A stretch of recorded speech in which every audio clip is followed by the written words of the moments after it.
My dad didn't just miss a birthday or a school ceremony, he missed my wedding. The one day I begged him to show up. The one day his absence echoed louder than the vows I spoke. I remember standing at the end of the aisle, my bouquet trembling, staring at the empty chair where he should have been. No text, no excuse, just silence. The kind of silence you carry for years. I told myself I was done needing him. Done, hoping he'd ever choose me. But everything changed the morning my hotel chain hit a $580 million valuation and every business network flashed my name across their screens. Suddenly, my phone lit up with the message I once would have cried for. Family dinner at 7 p.m., important discussion. Funny thing is, he didn't show up for my wedding, but I showed up for that dinner, with something he never saw coming. People think a broken family is loud. Shouting, slammed doors, chaos. Mine was quiet, uncomfortably quiet. My dad, Richard Collins, never needed to raise his voice. His absence made enough noise on its own. He moved through our Seattle house like a storm cloud dressed in a tailored suit, dark, cold, impossible to read. And somehow, everything revolved around him, even when he wasn't there. My mother, Evelyn, floated after him like a ghost wearing pearls. "Honey, your father's under a lot of pressure," she'd whisper whenever he missed another recital, another award ceremony. "Be understanding, understanding." That was the word used to excuse every wound. My older brother, Ethan, was sunshine by comparison, Dad's golden boy. Football star, straight teeth, perfect handshake. The son my father proudly introduced to his business partners, while I lingered behind with my notebooks and quiet dreams. Once, when I was 12, I gathered the courage to ask Dad why he never came to my events. He didn't even look up from his laptop. "Because, Hannah, I'm building a future for this family. You should be grateful. Grateful. For being invisible." I learned young that love in my house came with conditions, and I never seemed to meet them. So I did what forgotten daughters often do. I built a world inside my own head, one where I would someday earn a place in his line of sight. I just didn't know that to finally be seen, I'd have to become someone entirely different. People like to say your wedding day is the happiest day of your life. Mine started that way until it didn't. I remember standing in the bridal suite, veil pinned, lipstick perfect, hands trembling just enough to betray the calm I tried so hard to fake. Every few minutes, I checked my phone, not for texts from friends, not for last-minute vendor updates, but for one message. One simple line from Dad: "I'm on my way." It never came. 10 minutes before the ceremony, my screen lit up. My heart leaped, until I saw the sender. "Dad, can't make it. Important meeting." No apology. No explanation. Just another transaction-like message, as if skipping my wedding was equivalent to postponing a conference call. My breath caught, but I smiled for the bridesmaid's sake. I'd learned long ago how to hold pain quietly. When the doors opened and the music began, I walked down the aisle alone. Guests whispered, assuming maybe it was symbolic, some modern, empowered statement. Daniel, my husband, reached for my hands when I arrived at the altar. His eyes softened. "Hannah," he whispered, "you don't have to pretend you're okay." That was the worst part. I had been pretending for so long that I wasn't sure if I knew how to stop. After the reception, when the laughter faded and the lights dimmed, I sat beside Daniel on the hotel balcony overlooking the city. "He could have tried," I murmured. "One day," Daniel said gently. "He'll regret it." I wasn't so sure. In that moment, looking at the empty streets below, something inside me shifted. Not a clean break, more like a slow, silent unraveling. I finally understood. If my father couldn't show up for my wedding, he'd never show up for anything that didn't benefit him. What I didn't know was that he would show up, but only when I became worth $500 million. After the wedding, something hardened in me. Not bitterness, but resolve.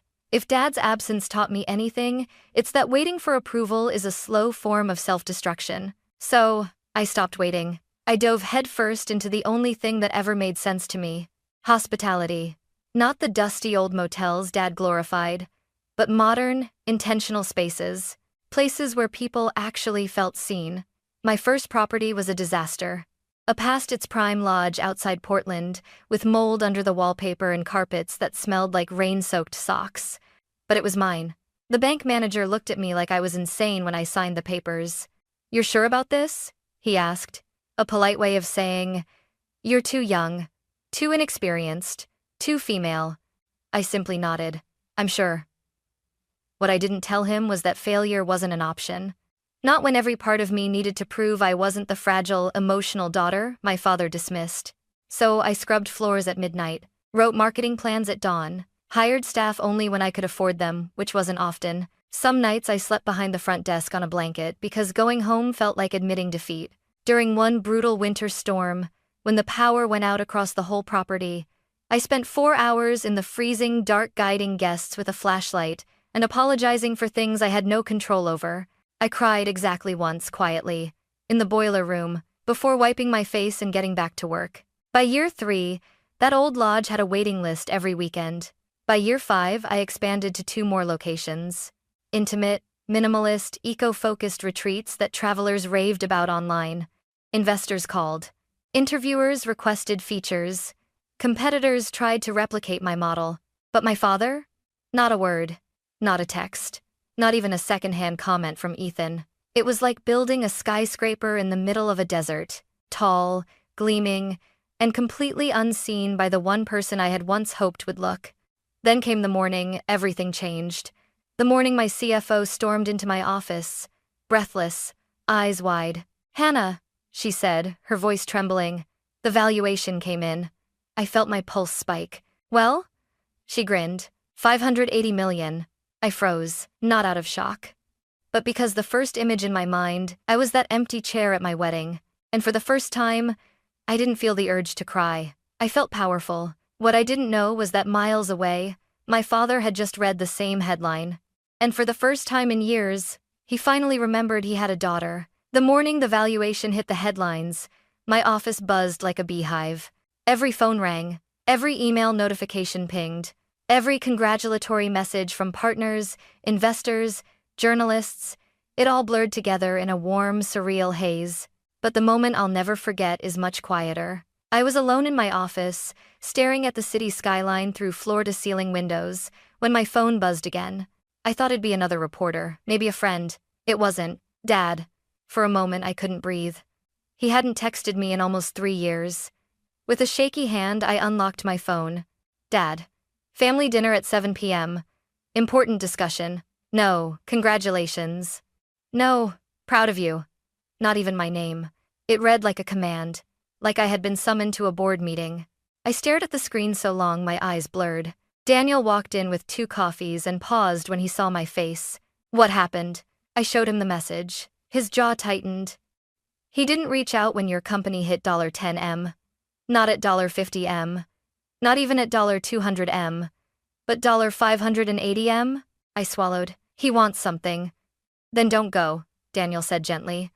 But the thing is, I had to go. Not for him, for me. I needed to see what he looked like when he finally realized I no longer needed his approval. When I arrived at home, I found my CFO, Lena, waiting in the driveway. She lifted a folder. "You should see this before tonight." My stomach dropped.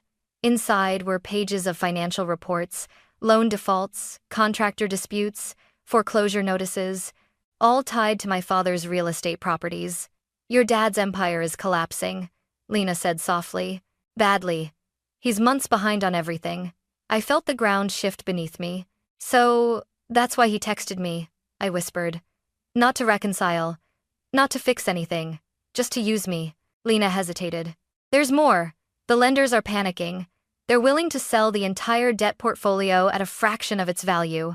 A slow, unfamiliar calm spread through me. It wasn't anger. It was clarity. "Buy it," I said. Lena blinked. "All of it?" "Yes," I said. "Every last dollar he owes." Because if my father wanted a family meeting, he was about to meet a very different version of his daughter. Lena didn't flinch when I told her to buy the entire debt portfolio. That's why she was my CFO. She didn't question my sanity until after the job was already done. By midnight, we sat surrounded by paperwork, laptops, signature packets, and black coffee that tasted like burnt determination. Every sheet of paper represented another piece of my father's collapsing kingdom. At 2:13 a.m., Lena looked up with tired eyes. "Hannah, once this is finalized, you'll own everything your father ever built. Are you ready for that?" I inhaled slowly. "I'm not doing this to hurt him," I said. I'm doing this because he expects me to save him without ever seeing me. She nodded. You're buying control, not revenge. By sunrise, the lenders had signed. By noon, the legal team confirmed the transfer. By late afternoon, my father's debts, his hotels, his land, his once sacred legacy were officially under my authority. I expected triumph, some electric spark of victory. Instead, I felt quiet, like the kind of quiet when a storm pulls back before it hits. That evening, I went to the closet and pulled out clothes I rarely wore: a fitted black dress, a tailored coat, heels that made my posture straighten with unintentional authority. This wasn't about looking powerful. It was about no longer shrinking. Daniel watched me fasten my earrings. You're nervous, he said gently. I didn't deny it. I'm not nervous about seeing him, I replied. I'm nervous I might still care. He stepped closer, his voice soft. Hannah, caring doesn't make you weak. Letting him keep hurting you does. I exhaled shakily. Tonight wasn't about pleasing my father. Tonight was about facing him with the truth he had spent a lifetime ignoring. On the drive over, the city lights blurred into streaks through my windshield. My mind drifted back to all the times he dismissed me. Focus on something simpler, Hannah. You're not cut out for real business. This industry is too big for you. I used to internalize every word. I used to think success would prove him wrong. But holding the documents in my bag, the contracts giving me full legal claim over his empire, I realized something. I didn't need to prove anything. I already had. When I pulled into the country club parking lot, my phone buzzed again. A text from Mom. Mom, please be kind to your father tonight. He's under stress. My chest tightened. Even now, after everything, they still expected me to shrink, to bend, to soothe the ego of the man who never once protected mine. Not tonight. I slipped my phone into my purse, locked the car, and stood taller than I ever had. Because tonight, I wasn't the girl he ignored. I wasn't the bride he abandoned. I wasn't the daughter he forgot. I was the woman who owned the future he was about to beg for. And he had no idea. The country club's private dining room was lit with warm amber lights. Too soft, too elegant for what was about to happen. I pushed the door open, and 4 faces snapped toward me. Dad, Mom, Ethan, Uncle Mark. All sitting at a perfectly set table with expensive wine they definitely couldn't afford anymore. Dad leaned back in his chair like a CEO waiting to discipline an employee. Hannah, he said, not smiling. You're late. I closed the door behind me. No, I said calmly. I arrived exactly when I meant to.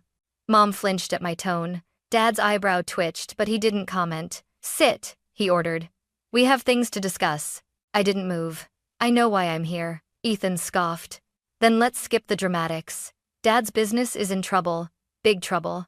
And you are doing exceptionally well. Dad finished for him, his voice smooth but sharp. Your company's valuation proves you have the means to help your family. Help your family. Not I'm proud of you. Not congratulations. Just expectation. Entitlement. I stepped closer to the table. So this dinner, I said, is about money. Mom clasped her hands. Hannah, sweetheart, your father is failing, I interrupted. Financially, operationally, completely. Dad's expression darkened. We hit a rough patch, that's all. With your support, we can stabilize the properties until— You mean the properties you haven't paid contractors on for months? I asked. The loans you defaulted on? The ones already scheduled for liquidation? Ethan's eyes widened. Dad stiffened. Uncle Mark cleared his throat nervously. Dad hissed. How do you know about that? I placed my bag on an empty chair and pulled out the thick folder Lena prepared.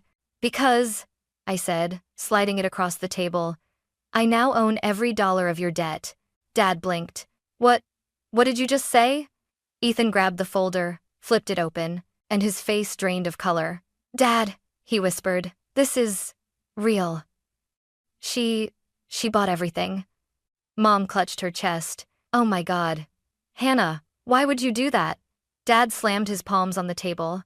How dare you interfere in my business? I remained steady. You summoned me here for help. This is help.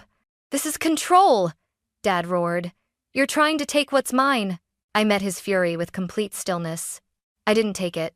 You lost it. I just got there first.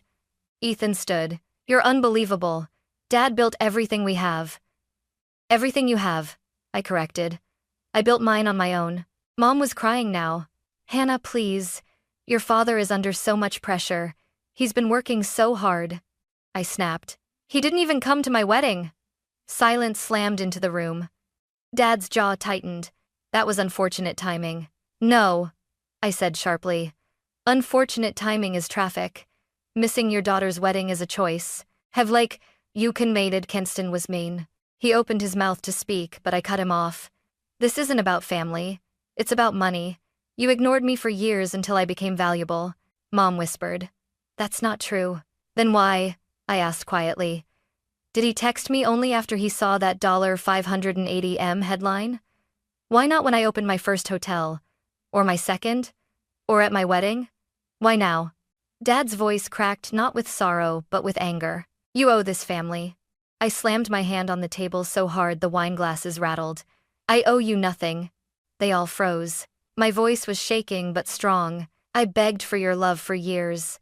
I worked myself into the ground trying to become someone you'd finally show up for. And when I succeeded on my own, you didn't congratulate me. You summoned me. Dad's eyes narrowed. So what now? You want to humiliate us? Destroy everything I built? I reached into the folder and pulled out a single envelope. I'm giving you a path out, I said. 30 days to vacate all properties.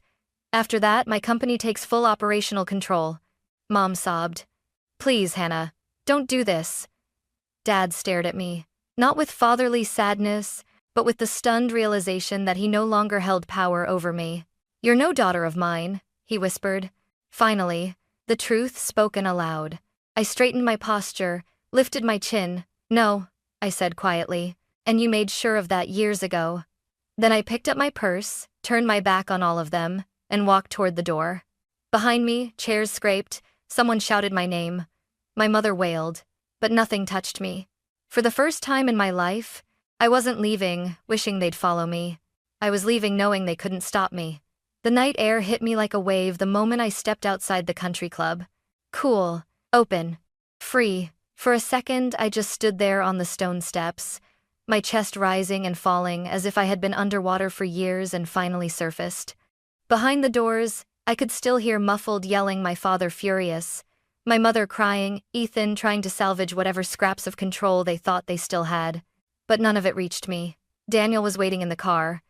When he saw my face, he didn't ask what happened. He just took my hand as I slid into the passenger seat. You okay? He asked softly. I stared out the window at the glowing waterfront lights. I thought it would hurt more. Did it? I shook my head. It felt like walking out of a prison I didn't realize I'd been serving a life sentence in. The next morning, sunlight flooded my kitchen, warm and gentle, nothing like the harsh office lighting I'd grown accustomed to. The folder containing every document from last night sat on the counter. Before, I would have dreaded opening something like that. Now? It looked like freedom bound in paper. Lena called at 9 a.m. The transition is complete, she said. You're officially in control of all assets. I closed my eyes, letting that reality sink in, not the ownership, not the power, but the finality. Thank you, I whispered. She hesitated. Are you doing okay? Really okay. I surprised both of us by smiling. I think I've never been better. The next weeks were a blur of movement, but different from before, lighter, steadier. I toured each of Dad's failing properties with my team, where he saw crumbling walls, outdated decor, stained carpets. I saw possibility. We can turn this into a wellness retreat, I told the designers. Make it calm, healing, intentional. It felt symbolic, transforming the ruins of my father's empire into places built on peace, not power. One afternoon, as I stood in the lobby of what would soon become our flagship retreat, I caught sight of my reflection in the glass door. Black blazer, hair pulled back, eyes steady, without fear or doubt. A woman who outgrew the smallness she was raised in. I didn't look like the girl who once cried alone in a bridal suite, waiting for a father who never came. I didn't look like the daughter who begged for love that always came with conditions. I looked whole.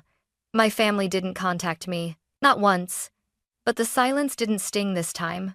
It simply existed like background noise in a place I no longer lived. Ethan posted vague quotes on social media about betrayal.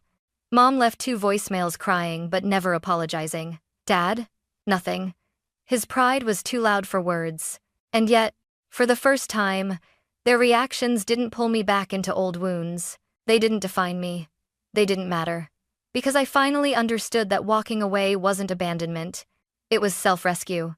It was giving myself what my father never gave me. Permission to choose a life not shaped by his absence, but by my presence. People assume that success heals every wound, that once your name appears on headlines beside a number like $580 million, all the emptiness disappears.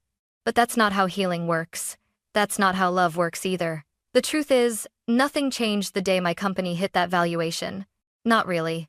What changed was the moment I walked out of that country club, leaving behind the voices that had shaped my childhood, the expectations that had crushed my confidence, the silence that had followed me into adulthood like a shadow. For the first time, I didn't walk away wishing things had been different. I walked away accepting that they weren't. And that acceptance felt liberating. A few weeks later, I visited one of the newly renovated properties. Soft music played in the lobby. Sunlight filtered through warm oak paneling. Guests laughed quietly over tea. It felt peaceful, like a place built for someone who had spent too many years holding her breath. My breath. Daniel joined me by the window, slipping his hand into mine. "Looks like a fresh start," he said. I nodded, watching the wind sway the trees outside. "It is," I whispered. "Not for the business for me?" Because I finally understood something I had chased my entire life without realizing. Love that has to be earned is not love. Family that only appears when you're useful is not family. And approval that comes with conditions is not approval at all. I didn't need to fix my father. I didn't need to win him. I didn't need him to see me. I needed to see myself. So, if you ask me what the real turning point was, it wasn't the valuation. It wasn't the debt acquisition. It wasn't even the dinner showdown. It was the moment I realized I wasn't broken for wanting a father who could never be one. I was human. And the moment I chose myself over the people who kept choosing my usefulness, I didn't lose a family. I reclaimed my life. And that was worth more than $580 million.